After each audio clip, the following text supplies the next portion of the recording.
नमो अर्हन्ताणं नमो सिद्धाणं नमो आयर्याणं नमो उवच्छायाणं नमो लोये सव्यसाहूणम् मङ्गलं भगवान् वीरो मङ्गलं गौतमो गणी मङ्गलं कुन्दकुन्दात्यो जैनधर्मोऽस्तु मङ्गलम् सर्वमङ्गल्यमाङ्गल्यं सर्वकल्याणकारकं प्रधानां सर्वधर्माणां चैनं जयतु शासनं चैनं जयतु शासनं चैनं जयतु शासनम् मोक्षमार्गस्य नेतारं भेत्तारं कर्मभूभृतां ज्ञातारं विश्वतत्त्वानां वन्दे तद्गुणलब्धये वन्दे तद्गुणलब्धये वन्दे तद्गुणलब्धये णमिदूणवड्डमानं परमप्पाणं जिनं तिसोथेन वोच्छामि रयणसारं सायारणयारथं मीणम्।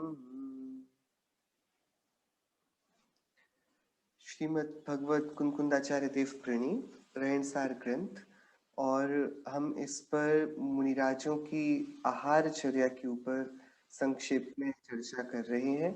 गाथा 113 में आचार्य कुंदकुंद देव यह कह आए हैं, हे मुने, यदि तेरे हाथ पर रखा हुआ आहार पिंड तपे हुए लोहे के समान शुद्ध है तो उसे दिव्य नौका के समान जानकर ग्रहण कर। सो ये पिंड शुद्धि के अंतर्गत आचार्य देव ने यहाँ निर्देश किया है कि मुनिराज का जो आहार है वह समस्त जीवों के ऊपर परम करुणा बुद्धि, परम उपकार बुद्धि से और बहुत विवेक से, बहुत अंतरंग में विवेक को धारण करके लिया जाने वाला विधान है। सो उसमें शक्काय की जीवों की हिंसा असंभव है। यदि उसमें उनको उसकी शंका भी होती है तो वे वह आहार को ग्रहण नहीं करते हैं। इस पर हम सभी ने नाना प्रकार से विचार किया है। आहार का क्या काल है, आहार का देने के पूर्व की क्या क्रियाएं हैं, फिर कौन कौन से दोषों से मुनिराज बचा करते हैं। और इसके चलते कल हम सभी ने 46 दोष को चर्चा करी थी एषणा समिति के अंतर्गत। गवेषणा में 16 उद्गम और 16 उत्पादन के दोष, ग्रहणेषणा में शंकित आदि 10 दोष, और परिभोगेषण में ग्रासेषणा के संयोजना, प्रमाण अतिक्रांत, अंगार तथा धूम, ये 4 दोष, ऐसे 46 दोष। और इन समस्त दोषों का प्रधान अधः कर्म, इन सब की हम सभी संक्षेप में चर्चा कर चुके हैं। आज जो चर्चा हमको करनी शेष है, जो इसका एकदम अंतिम स्थल है और जिस पर आज हमारी चर्चा आहारचर्या पर पूरी होगी, वह है मुनिराजों के अंतरायों की चर्चा। दो प्रकार से आहार में, एक तो अंतराय और एक मल दोष। तो जो 14 मल दोष आगम में बताए गए हैं उन पर हम एक बार चर्चा कर चुके हैं कि आहार के ग्रास में नाखून, बाल या रोम, मृत विकलत्रय का शरीर, हड्डी, चमड़ा, किसी भी रूप में रक्त, मवाद, पीव, मांस, उत्पन्न होने योग्य साबुत अनाज, जमीकंद, बेर आदि त्रसजीव की आशंका वाले फल, बाहर से पका और भीतर से कच्चा अनाज कुंड, गेहूं के टुकड़े, चावल का छिलका, कणिया, धान आदि का निकलना, ये 14 प्रकार के तो मल दोष हैं जिनके आहार के मिलने पर ही यदि मुनिराज के मल दोष उनके दिख जावे तो वे मुनिराज आहार विधि को वहीं पर पूरा करके वे वहां पर अंतराय मानकर चले जाते हैं, वापस वन को प्रस्थान करते हैं। सो ये दोष तो मल दोष हुए। अब जिनागम में 32 अंतरायों की चर्चा भी आहारचर्या के संबंध में आती है। सो उन अंतरायों की अपन चर्चा यहाँ पर आज करके आहारचर्या के विधान को पूरा करेंगे। आहारचर्या के अंतर्गत 32 अंतराय आगम में बताए गए हैं। अंतराय अर्थात विघ्न, बीच में रुकावट का आ जाना। साधुओं की आहारचर्या में भी कदाचित बाल या चींटी आदि पड़ जाने के कारण जो बाधा आती है उसे आहार के अंतराय कहते हैं। साधु के आहार के अंतराय के निम्न रूप मिलते हैं। ये 32 प्रकारों की विवेचना मूलाचार ग्रंथ में आती है। सो इसका अपन संक्षिप्त स्वरूप पढ़ लेते हैं। किस किस प्रकार के व्यवधान विघ्न के उपस्थित होने पर मुनिराज आहार का त्याग कर देते हैं, ये वे अंतराय हैं। पहला अंतराय है काक अंतराय।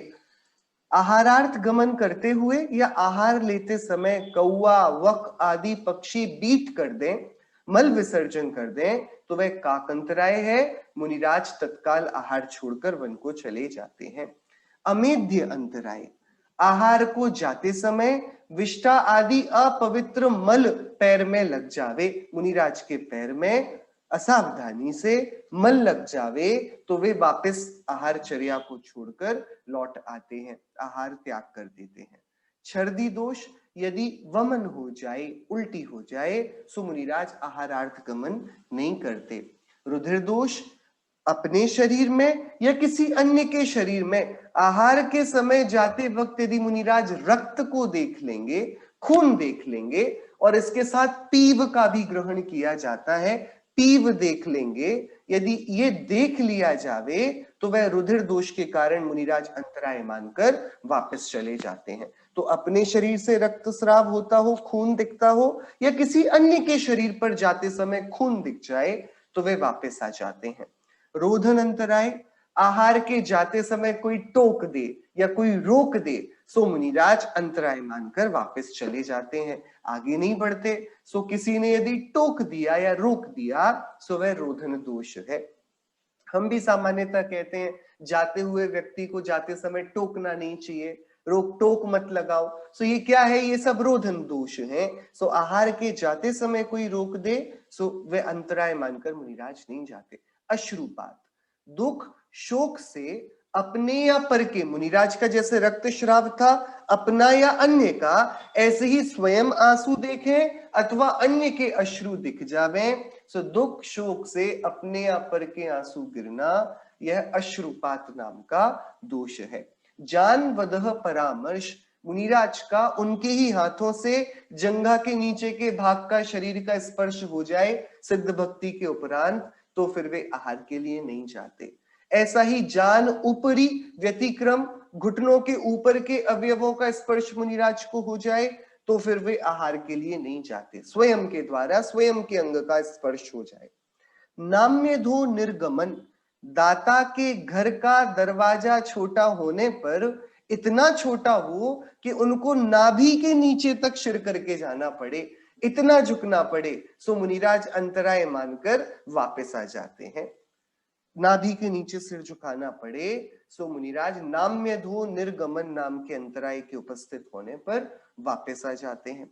प्रत्याख्यात सेवना, जिस वस्तु का मुनिराज ने त्याग किया हो, आहार में वह गलती से उनके द्वारा ग्रहण कर ली गई हो और तत्काल स्मृति आने पर मुनिराज उसको छोड़कर त्याग कर देते हैं, आहार को पूरा अंतराय मानकर चले जाते हैं। सो जिसका त्याग किया हो उसका भक्षण हो गया तो ये भी मुनिराज के एक प्रायश्चित का प्रकार है। हमसे भी कई बार ये वाली गलतियां हो जाती हैं, हम कोई नियम लेते हैं, हमने इस वस्तु का त्याग किया और कई बार अनजाने में अविचारे दिशा में हमसे वो वस्तु ग्रहण हो जाती है और फिर हम अरे हमारा तो इसका त्याग था, ऐसा हमको स्मृति आ जाती है। तब क्या उपाय है कि हमारे मुनिराज तो ये करते हैं कि उसके सेवन के कारण वे पूरे भोजन का त्याग उस समय के लिए कर देते हैं। ये प्रत्याखात सेवना अंतराय है। जंतुवध, कोई जीव सामने ही जाते समय आहारचर्या के किसी अन्य जीव का वध कर दे, वे किसी पंचेंद्रिय जीव का अथवा किसी भी जीव का अपनी आंखों से आहारचर्या के समय वध देख लें सो मुनिराज अंतराय मानकर वापस आ जाते हैं।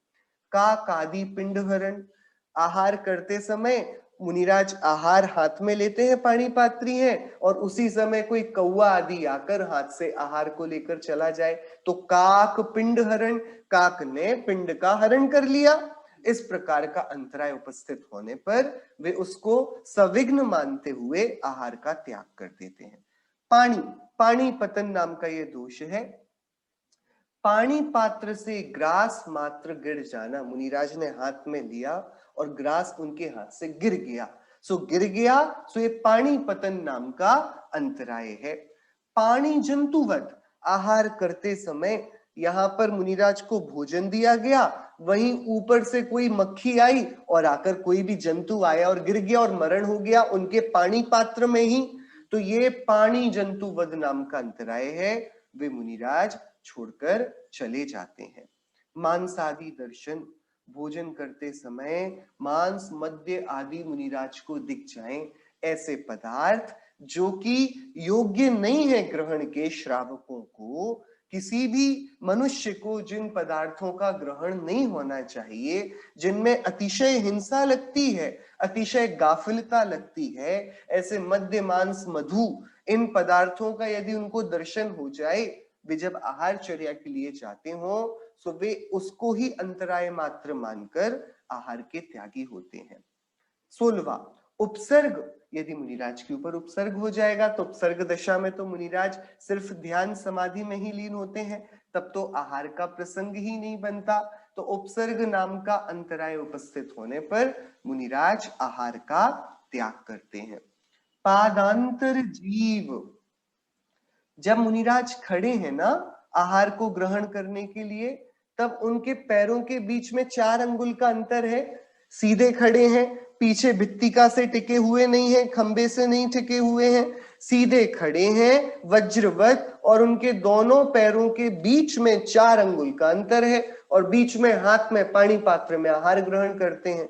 तो उनके दोनों पैरों के बीच में से यदि कोई पंचेंद्रिय जीव निकल जाए तो मुनिराज अंतराय मानकर, कोई बिल्ली निकल गई, कोई चूहा निकल गया, ये सब पंचेंद्रिय जीव है, ये निकल जावे सो मुनिराज अंतराय मानकर चले जाते हैं। भाजन संपात, अब जो आहार देने वाले हैं हड़बड़ाहट में उनके हाथ से बर्तन गिर जाए, सो दाता के हाथ से कोई बर्तन गिर गया, सो भाजन संपात, मुनिराज अंतराय मानकर त्याग कर देते हैं आहार का। उच्चार, आहार करते समय मुनिराज के शरीर से मल विसर्जन हो जाना, ऐसे ही प्रसवण मूत्र विसर्जन हो जाना, सो तत्काल, क्योंकि शारीरिक स्थिति है ये हमारे अधीन तो होती नहीं, शरीर स्वतंत्र अपने योग्य कार्य अपने काल में करता है, हमें तो व्यर्थ का दंभ है कि हम जब सोचेंगे तब मल विसर्जन होगा, मूत्र विसर्जन होगा, छींक आएगी, उबासी आएगी, श्वास चलेगी, हाथ ऊपर होगा, हम झुकेंगे, लेटेंगे, लेकिन ये सारे कार्य जीवात्मा के अधीन नहीं है।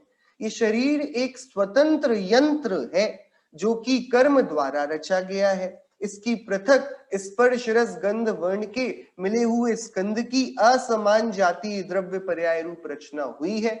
सो ये शरीर की कभी ऐसी स्थिति बने कि पराधीन तो है कि जीवात्मा शरीर में बंधा हुआ है और शरीर को शायद कुछ रोग हो, शिथिलता हो, तो इस शरीर से आहार के समय या आहार को जाते समय मल या मूत्र विसर्जित होने पर अंतराय दोष मानकर मुनिराज आहार का त्याग करते हैं।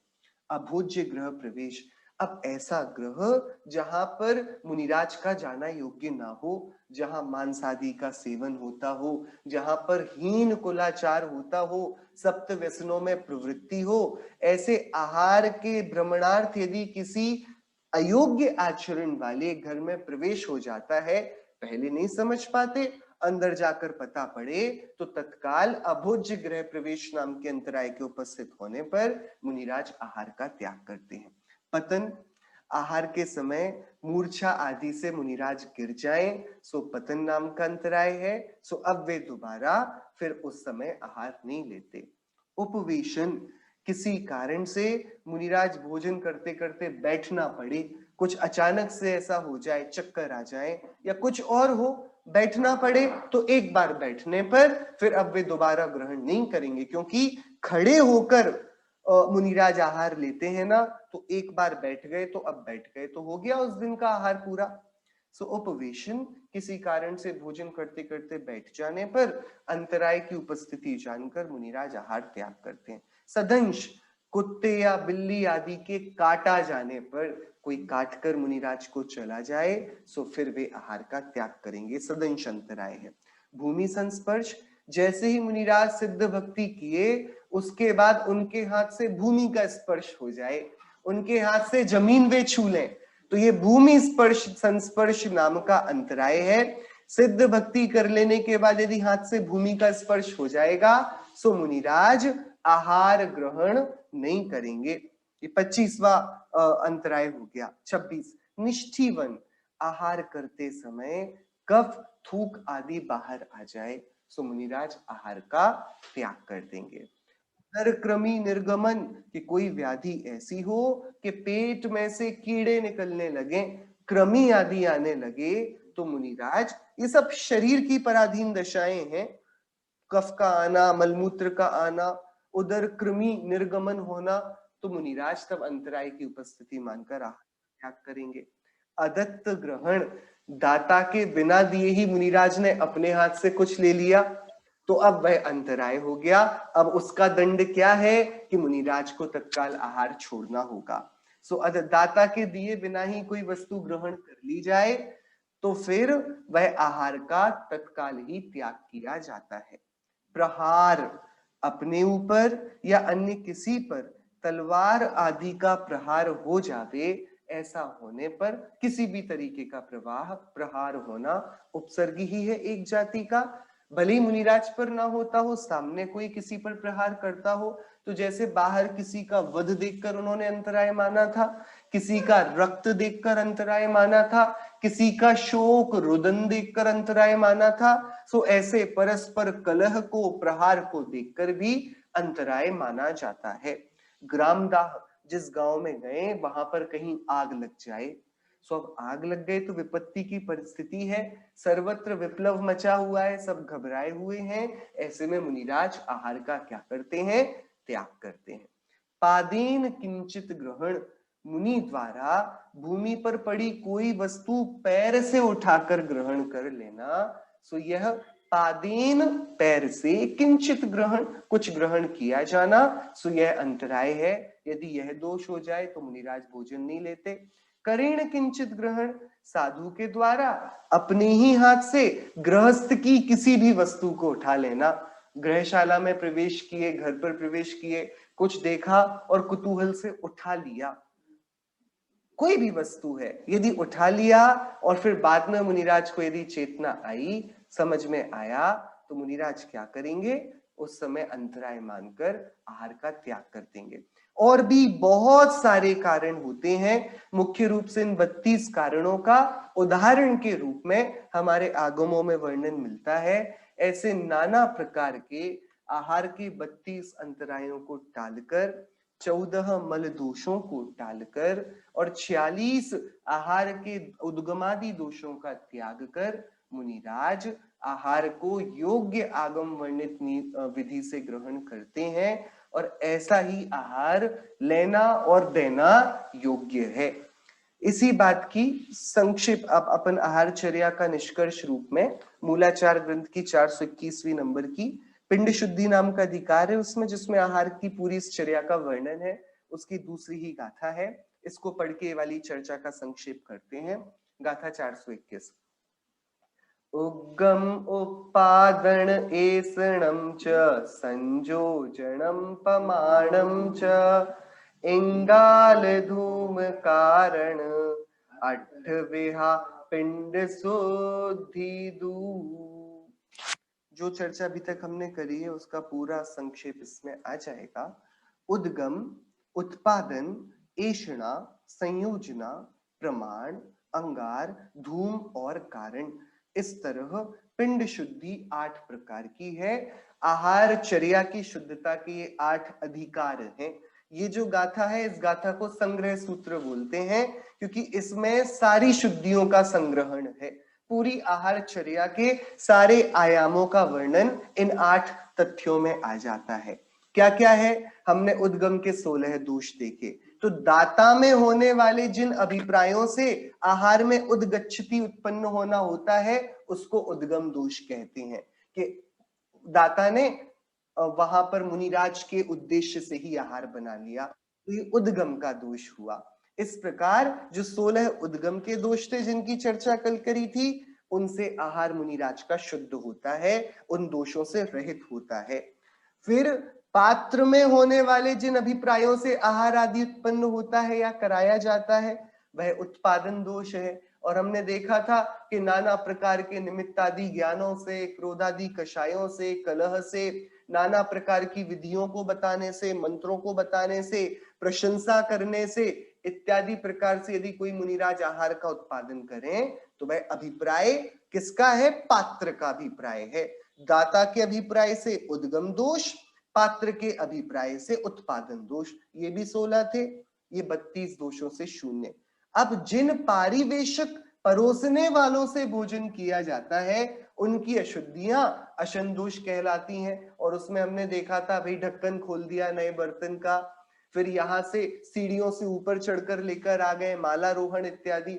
तो ये सारे जो वहां परोसने वाले लोग हैं उनसे तत्काल हड़बड़ाहट में कुछ काम कर रहे हैं, जल्दी जल्दी काम कर रहे हैं। सो इस प्रकार से जो थे वे 10 प्रकार के अशन दोष थे, वे आहार के वक्त के दोष थे। और फिर हमने देखा था ठंडे के साथ गरम, गरम के साथ ठंडे को मिला देना, ये संयोजना दोष था। तो जो मिलाया जाना है, मिलावट करनी है, वो संयोजना दोष है। मुनिराज का जितना 32 ग्रास का आहार है उस प्रमाण का उल्लंघन करना, ये प्रमाणातिक अतिक्रमण दोष है, प्रमाण दोष है। अंगार दोष कि मुनिराज अत्यंत लुब्धता से, लोभ से, अंगारों से जलते हुए आहार को ग्रहण करें, सो ये अंगार दोष था। और धूम कि मुनिराज बहुत संक्लेश से, क्रोध से, ईर्ष्या से कोसते हुए क्या बना दिया, कुछ विवेक नहीं है, अच्छे से नहीं पूछा, अच्छे से नहीं भक्ति करी, ऐसे बहुत कषायों में धुआं को उड़ाते हुए आहार को लें तो वह धूम दोष है। इस प्रकार से 46 दोष। और फिर निमित्त दोष होते हैं ये 14 मल दोष और 32 अंतराय आदि दोष, ये कारण दोष हैं। इनसे जो शुद्ध कर लिया गया है, मतलब इन दोषों से जो शून्य है, सूर्योदय की 3 घड़ी बीतने पर और सूर्यास्त से 3 घड़ी पूर्व सामान्यतया मध्याह्न के समय सिद्ध भक्ति करके संकल्प विधान लेकर एक हाथ में पीछी, एक हाथ में कमंडल, पीछी कमंडल लेकर और आंकड़ी एक हाथ से भरकर जो मुनिराज आहार के लिए मौन पूर्वक गमन करते हैं, मन वचन काय कृत कारित अनुमोदना से आहार मिल जावे ऐसी भावना ना भाते हुए वैराग्य की भावनाएं भाते हैं, तत्व ज्ञान की भावनाएं भाते हैं, अपने अनाहार स्वरूप की भावना भाते हैं, सिद्धों की भक्ति में अपने उपयोग को लगाते हैं, तब कोई सदगृहस्थ अच्छी भावना से संपन्न सामान्य कुल वाला, ऊंची वृत्ति वाला यदि नवधा भक्ति से उनसे निवेदन करे, उनसे पड़गाह ना करे, तब वे योग्य अपनी प्रतिज्ञा को पूरा जानकर उसके पड़गाहन को स्वीकार कर उसके घर में प्रवेश करते हैं। वह उनको उच्चासन देता है, पाद प्रक्षालन कराता है, पूजन आदि होती है। तत्पश्चात उनका आहार के लिए खड़ा होना होता है, दोनों पैरों के बीच 4 अंगुल का अंतर, पानी पात्र में ग्रहण करते हैं, एक बार में खड़े खड़े योग्य काल में ग्रहण करते हैं। अधिकतम जो जघन्य काल, मतलब जो इसमें भी 3 प्रकार के काल माने जाते हैं। यदि मुनिराज एक मुहूर्त के अंदर आहार चर्या पूरी कर लेते हैं तो उत्कृष्ट कहलाते हैं, 2 मुहूर्त उनको इस पूरी चर्या को करने में लगते हैं भोजन को तो मध्यम, और 3 मुहूर्त लग जाते हैं इस पूरे विधान को करने में तो जघन्य, ऐसा मूलाचार ग्रंथ में वर्णन है। इस प्रकार आगम वर्णित योग्य रीति से 32 ग्रासों का अधिकतम, मतलब अपने पेट के 4 भाग मानकर 2 भागों में अन्न, 1 भाग में जल और 1 भाग को रिक्त रखते हैं, और ऐसा करके आहार आदि पूर्ण करके ही मौन तोड़ते हैं। ज्यादा व्यर्थ की बातों में नहीं उलझते, धर्म वृद्धि का आशीर्वाद देना हो तो दिया करते हैं, कोई मोक्ष मार्ग संबंधी शंका हो तो अत्यंत सीमित शब्दों में समिति और गुप्तियों का आदर करते हुए और बिना प्रमाद को बीच में लाकर वे उनका निराकरण करते हैं और वापस वन को गमन कर जाते हैं। इस प्रकार से संक्षेप में हम सभी ने आहारचर्या का स्वरूप समझा है। आचार्य देव आहारचर्या संबंधी बात को यहीं पूरा करके अब जो आहार को लेने वाले पात्र हैं उन पर चर्चा को ले जा रहे हैं और उसको भी बड़े संक्षेप में आचार्य देव पूरा करेंगे, क्योंकि उनको मूल चर्चा तो सम्यक्त्व रत्नत्रय रूप रत्न की करनी है, जो समस्त रत्नों में सार है, ऐसे सम्यक्त्व की करनी है। तो आइए अब हम चर्चा को यहाँ पर आगे 114वीं गाथा, इस पर सत्पात्रों के प्रकार जो जिनागम में वर्णित है उसकी चर्चा को आगे बढ़ाते हैं। अविरत देश महाव्यय आगम रुइणम वेयार तच्छन्हम पत्तरम सहस्रम नितिठम जिणवरिंदेहिम। जिनेन्द्र देव ने अविरत अविरति, देश देशवृति, महाव्यय महावृति, आगम रुइणम आगम में रुचि रखने वाले, और वियार तच्छन्हम तत्व विचार में जो रत हैं, ऐसे पत्तरम सहस्रम पात्रों के सहस्रों हजारों भेद निर्दिष्टम बताए हैं, निर्दिष्ट किए हैं। आहार के ग्रहण करने की पात्रता वाले पात्र, जिनका हम सभी को आदर करना चाहिए, जिन सभी का हमको पड़गाहन करना चाहिए, वे कितने प्रकार के पात्र हैं कि अरे बहुत सारे हैं। अविरत सम्यक दृष्टि है, देशवृत्ति है, सो देशवृत्ति के 11 प्रतिमाओं के 11 प्रकार बनते हैं। फिर उसमें क्षुल्लक क्षुल्लिका आरिका माताएं, ये सब उनमें आ जाती, महावृत्तियों में आरिका माता जाएंगी। फिर ऐसे करके और फिर जाकर महापात्रों में, उत्तम पात्रों में महावृत्ति आते हैं, और फिर आगम रुचि और तत्व के विचारक, ये दोनों भी पात्र कहे जाते हैं। इनको पात्र के रूप में आहार दिया जा सकता है। जिनागम में 3 प्रकार की चर्चा आती है। एक चर्चा आती है पात्र की, एक आती है कुपात्र की, और एक आती है अपात्र की। और सागार धर्मामृत पर ये वाली बात आई है कि 2 बातें हैं, एक तो है सम्यक्त्व और चारित्र, यानी कि रत्नत्रय। सो जिनके रत्नत्रय है वे कहलाते हैं पात्र, रत्नत्रय से संयुक्त है। अब दूसरे कि जिनके सम्यक्त्व तो नहीं है लेकिन चारित्र दिखाई देता है, उनको बोलते हैं कुपात्र। रत्नत्रयवंत हो, सम्यक्त्व सहित हो, चारित्रवंत हो, सो कहलाते हैं पात्र। सम्यक्त्व तो ना हो, बस बाहर का तप आदि दिखता हो, सो सम्यक्त्व शून्य चारित्र वाले वे कहलाते हैं कुपात्र। और जिनके सम्यक्त्व भी नहीं और चारित्र भी नहीं, वे कहलाते हैं अपात्र। सो वे तो पात्र ही नहीं बचे। इस प्रकार का ये 3 प्रकार से पात्रों का स्वरूप सामान्यतया सागार धर्मामृत में पंडित आशाधर जी ने लिया। यहाँ पर जो आचार्य कुंदकुंदेव बता रहे हैं, अविरत सम्यक दृष्टि वे श्रावक, वे जघन्य पात्र हैं। देशवृत्ति श्रावक मध्यम पात्र हैं। महावृत्ति श्रावक उत्तम पात्र हैं। और आगम रुचि व तत्व का विचार करने वाले, ऐसे ये दोनों सम्यक्त्व के धारक या आराधक, ये भी निकट भव्यता के कारण पात्र कहे जाते हैं। सो प्रश्न उठाया गया कि सम्यक दृष्टि, देशवृत्ति और महावृत्ति तो दर्शन तथा चारित्रवान है, अतः पात्र हैं, पर शास्त्राभ्यासी और तत्वचिंतक पात्र कैसे हो सकते हैं, ये वाला प्रश्न उठा। तो इसका जो सामान्य समाधान दिया गया, वो समाधान पंचनंदी पंचविंशतिका के हवाले दिया गया।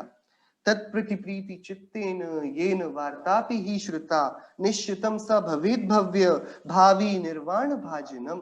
क्या कि अरे जिसने तत्व की बात, निज शुद्धात्मा की बात, जिनेश्वर देव की बात, मोक्ष और मोक्ष मार्ग की बात को प्रीति से, प्रसन्नता से, आदर से सुना है।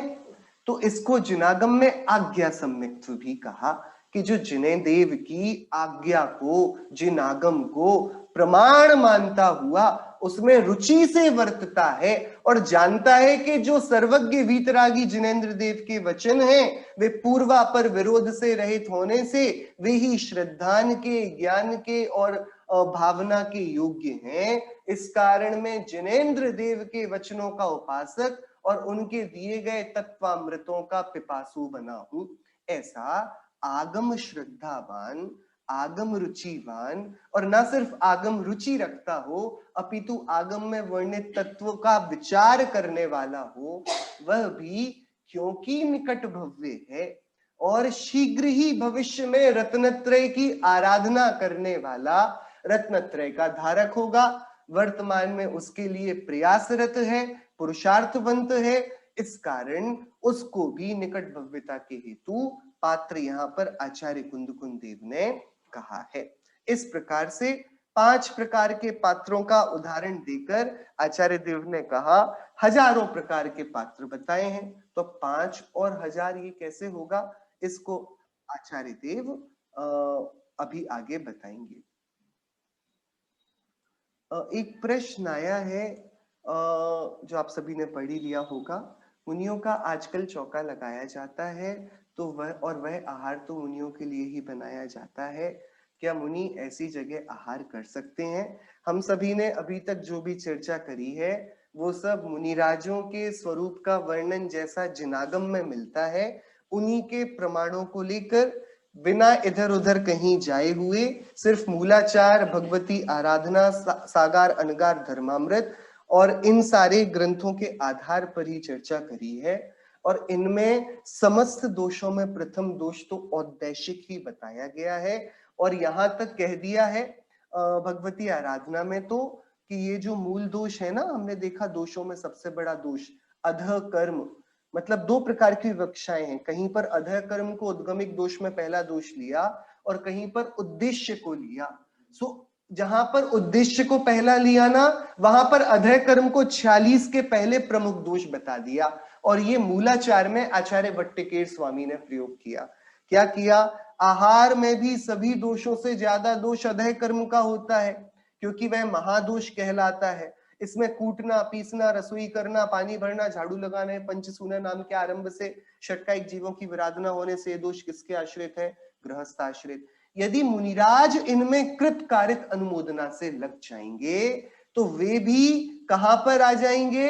मूल स्थान में आ जाएंगे, वे भी गृहस्थ दशा को प्राप्त हो जाएंगे। और यदि ऐसा होवेगा तो वे गृहस्थों से बड़े अपराधी होंगे क्योंकि गृहस्थ तो जो करते हैं वे अपने अधिकार में करते हैं। इन्होंने ऊंचा वेश धारण करके नीची क्रिया को किया, सो इन्होंने उस पद की गरिमा को भी मलिन किया और गृहस्थ तो थे ही नहीं तो उसकी तो कुछ गरिमा का प्रश्न था नहीं। तो मूल आगम में तो सबसे पहला दोष उद्देश्य का ही है। ये पहला दोष हमने पढ़ा था ना गवेषणा में, पहला ही औद्देशिक, साधु, पाखंडी आदि के निमित्त से बना हुआ आहार ग्रहण करना उद्देश्य है। और ये किसका है? ये उद्गम का दोष है। उद्गम मतलब क्या था? ये हमने अभी अभी पढ़ा, ये वाला भी मूलाचार ग्रंथ की टीका से ही है। दाता में होने वाले जिन अभिप्रायों से, तो ये दाता का अभिप्राय है। दाता का अभिप्राय यदि देने का है, मतलब वह मुनिराज को आहार बनाता है तो क्या सोचकर बनाता है? ये सोचकर बनाता है कि देखो मुनिराज का आना तो पक्का है। आना पक्का है मतलब मुनिराज का आना पक्का है तो वे मुनिराज कैसे हुए? मुनिराज तो बादशाह होते हैं, वे अपनी मर्जी के मालिक हैं, वे थोड़ी हमारे कार्यक्रम के हिसाब से चलेंगे। सो मुनिराज का आना तो पक्का नहीं हो सकता, कोई डील तो नहीं हो सकती कि मुनिराज आज हमारे यहाँ आएंगे।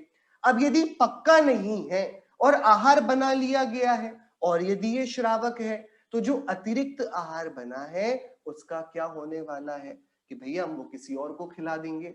अरे क्या तुमने परिग्रह, परिमाण आदि जिन निष्परिग्रही निर्ग्रंथ मुनिराजों की भक्ति अर्चना करते हो, क्या तुमने उनसे ये नहीं सीखा कि परिग्रह का दोष क्या है? कि परिग्रह और आरंभ दोनों साथ चलते हैं, और आरंभ से क्षय काय के जीवों की विराधना और ये परिग्रह का संयोजन हम करते हैं। सो तुमने अतिरिक्त अन्न आदि में अग्नि जल आदि से क्षय काय के जीवों की विराधना करी, किस लिए? बिल्कुल बेकार में। सो तुम्हारी तो पात्रता ही नहीं है। तो अब अभिप्राय से उसके हृदय का तत्व ज्ञान जैसे अपरिपक्व है ये समझ में आ जाएगा।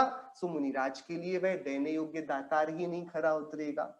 सो यदि मुनिराज के हेतु से बनाया जाए तो वह घनी हिंसा का प्रायोजक बनता है।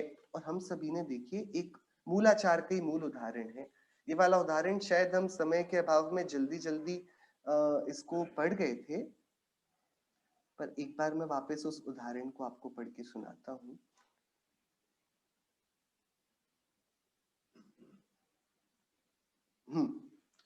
जिस द्रव्य से जीव निकल गए हो वह प्रासुक है, किंतु यदि वह द्रव्य श्रमण के लिए बनाया गया हो तो वह शुद्ध होते हुए भी अशुद्ध है। कारण के ये मूलाचार ग्रंथ की मूल टीका का उदाहरण है। जैसे मछलियों के लिए जल में मादक वस्तु डालने पर उससे मछलियां ही विहल होती हैं, मेंढक नहीं होते। यदि कोई मादक वस्तु जल में डाली जाए और इस स्तर की डाली जाए कि वह मछली को ही प्रवाहित करती है, तो मेंढक के पास तो शक्ति विशेष है, उसको उस वस्तु से कुछ फर्क पड़ने वाला नहीं। जैसे हम अपना माने, हमने यदि अपन अपन तो नहीं करते, लेकिन यदि किसी ने अपने घर में ऑल आउट चलाया, ठीक है, तो है तो जहर, लेकिन जहर है तो आदमी क्यों नहीं मर रहा है, मच्छर क्यों उससे मरण को प्राप्त होता है?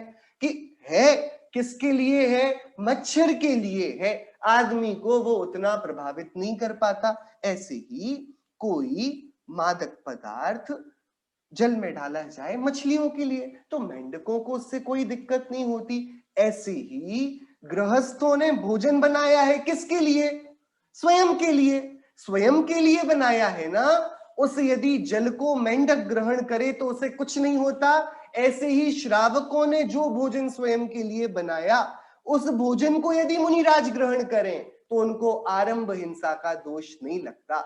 लेकिन बात अब उल्टी हो जाएगी, यदि यह मादक पदार्थ मेंढक के लिए ही डाला जाए तो अब उसको प्रभाव, अब यदि आपके कमरे में मनुष्यों का ही जहर छोड़ दिया जाए अब आपकी सेहत पर प्रभाव पड़ेगा। ऐसे ही मुनिराज के उद्देश्य से ही, उनके कहने पर, अनुमोदना से अथवा स्वयं अपने दुष्अभिप्राय से आहार बनाया जाए और मुनिराज यदि उसे ग्रहण करेंगे तो वह उनके लिए बहुत अनर्थ का कारण होगा। इस कारण से मूल आगम में तो इस बात का निषेध है।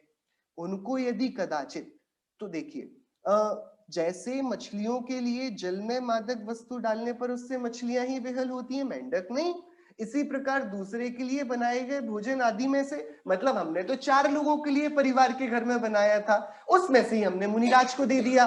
एक्स्ट्रा एडिशनल हिंसा कहां पर हुई? बिल्कुल भी नहीं। 4 लोग थे, मुनिराज का आना कंफर्म नहीं था।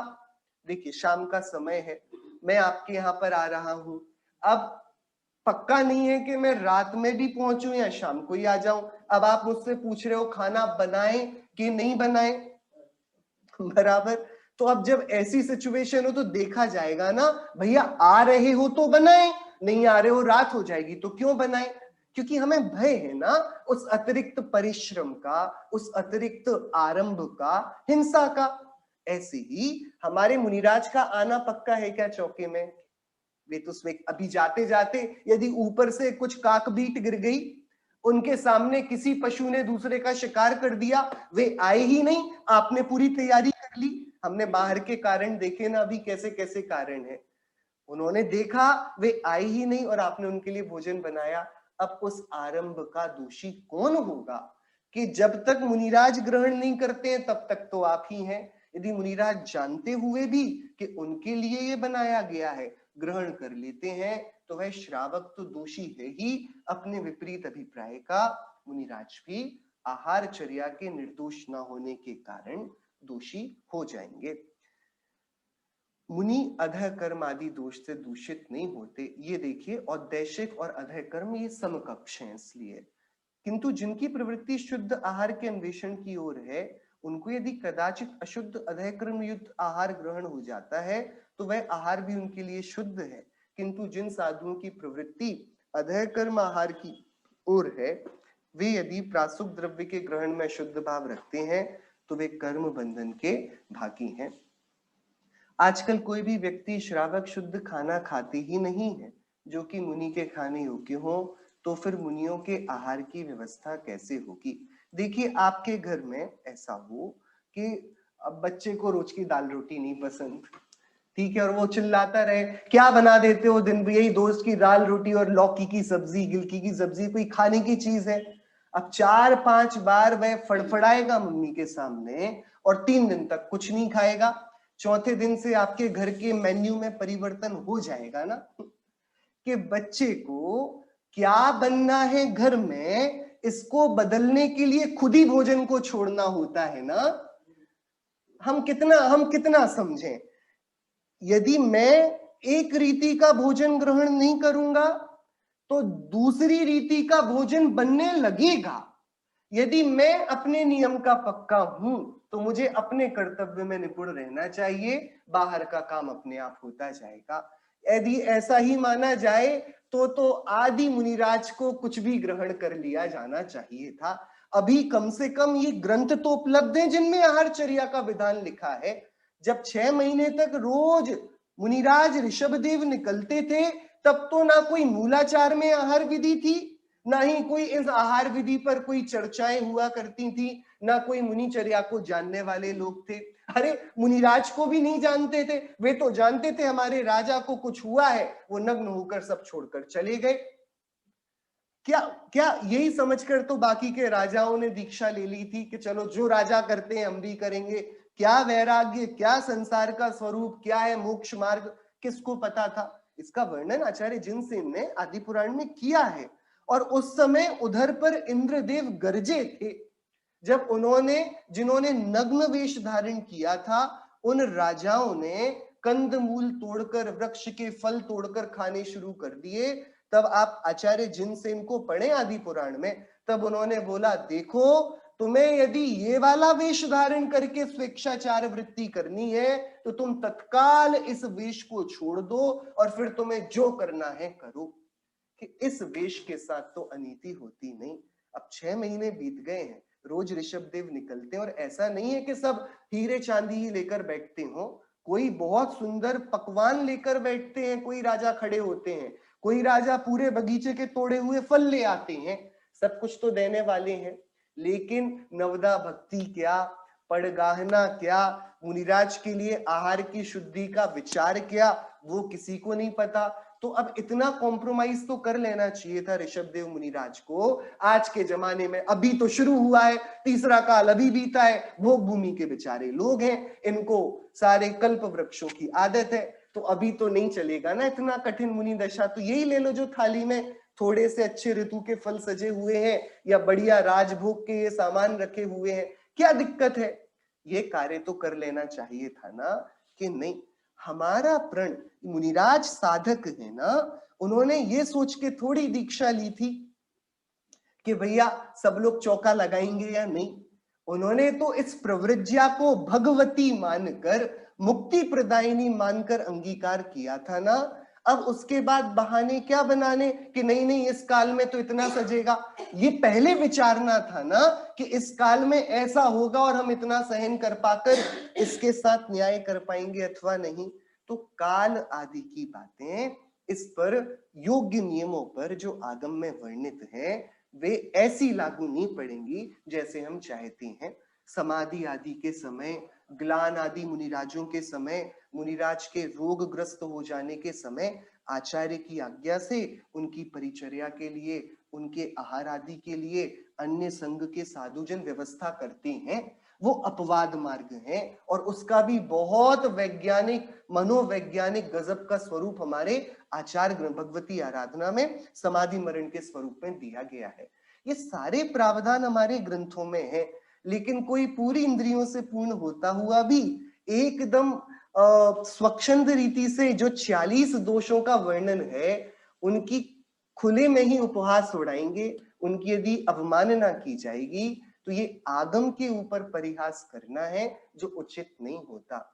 सो बात ठीक है, इस काल में गृहस्थ भी योग्य अपने भोजन पर, अपनी आजीविकाओं पर नियंत्रण नहीं कर पाए हैं। उन्होंने जैन आगम के परिप्रेक्ष्य में अपने जीवन को ढालने पर ज्यादा विचार नहीं किया है। बीच का काल ऐसा रहा कि हमारी जो इतनी सुंदर पढ़ाई की प्रणाली थी, शिक्षा की प्रणाली थी, विचारों का आदान प्रदान था, वह बीच में भौतिकता के चक्र में ऐसा फंसा। बीच में तो हम बहुत दीनता से गुजरे, नाना प्रकार के आक्रांता आए, और उसके बाद हमारे ऊपर कुछ और ही पढ़ाई थोप दी गई, जिसका अध्यात्म से कुछ लेना देना ही नहीं था, जो मात्र 5 इंद्रिय विषयक ही रही, जिसने सिर्फ इस जीवन को ही पूरा मान लिया। और उस कारण अब हमारे जीवन के मूल जो हमारे इंटरेस्ट हैं, जो हमारे एम्स हैं, वो बदल गए। अब हम ये चाहते हैं कि हमारी रिटायरमेंट अच्छे से हो जाए, और रिटायरमेंट से भी हमारा मतलब ये कदापि नहीं होता कि समाधि मरण हो। रिटायरमेंट मतलब हैप्पी, जब मरे तब अच्छे बड़े बंगले में मरे, अच्छे से सब लोग बैठे हो, थोड़ा बहुत नाम हो। लेकिन जब मरना है ये पता है तभी रिटायरमेंट की प्लानिंग कर रहे हो, बूढ़े होना ये पता है तभी रिटायरमेंट की प्लानिंग कर रहे हो।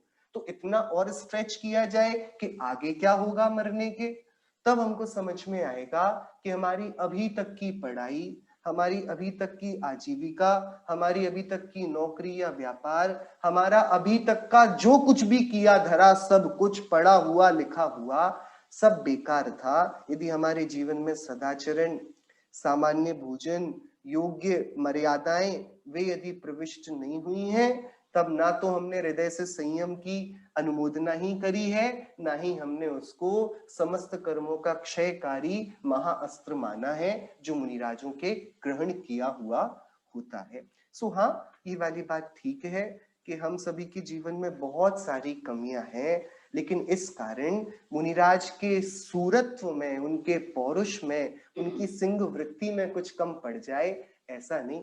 एकदम साधारण सा उदाहरण है, एकदम ये बना हुई बात है।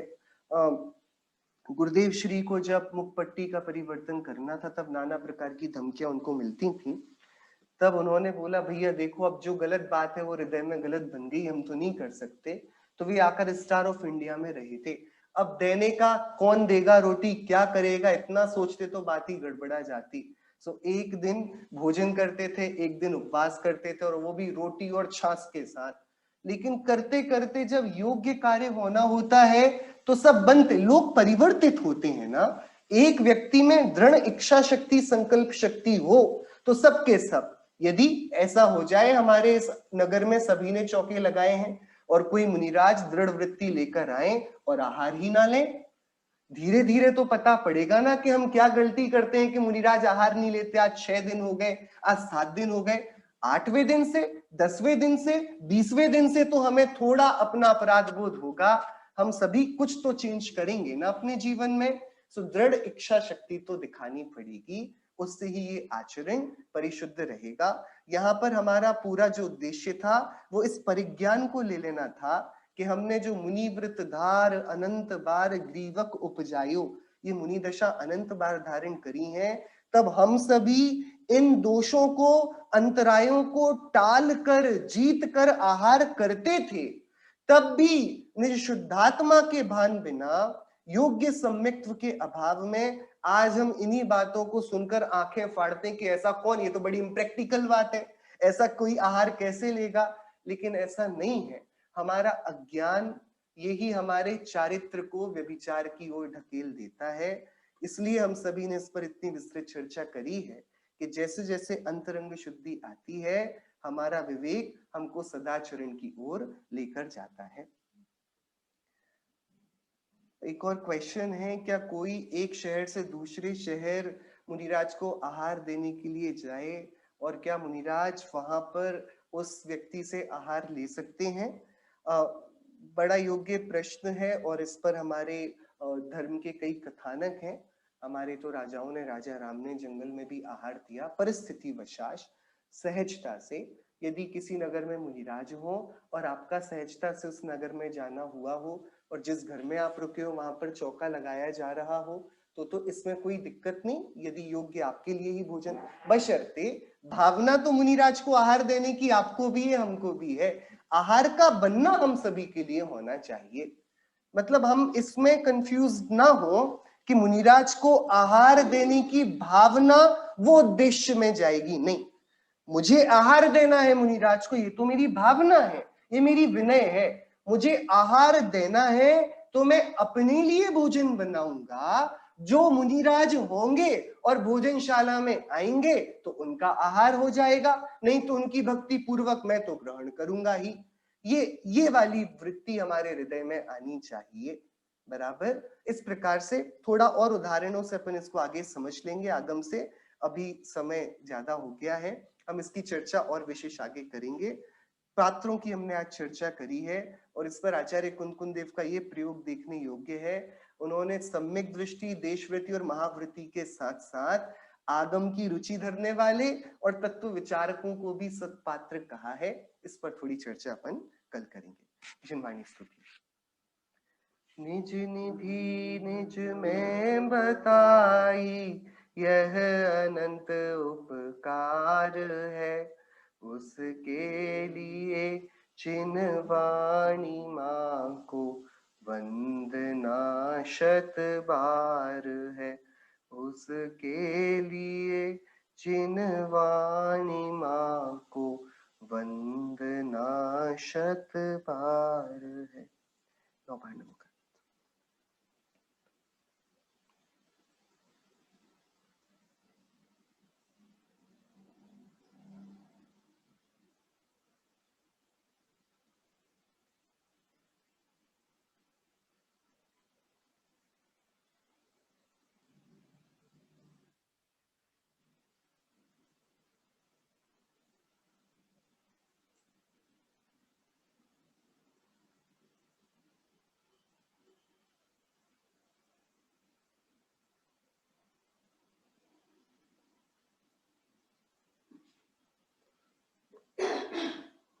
अंतर्मुख मुद्राबंद सर्व जिनेन्द्र भगवंतों की जय हो। द्वादशांग में जिनवाणी माता की जय हो। समस्त वितरागी भावलिंगी महामुनि राजों की जय हो। अहिंसा में जैन धर्म की जय हो। शासना तीर्थंकर वर्धमान स्वामी की जय हो। श्रीमद भगवत कुंकुंदाचार्य देव की जय हो। श्री रहणसार ग्रंथ की जय हो। जय श्री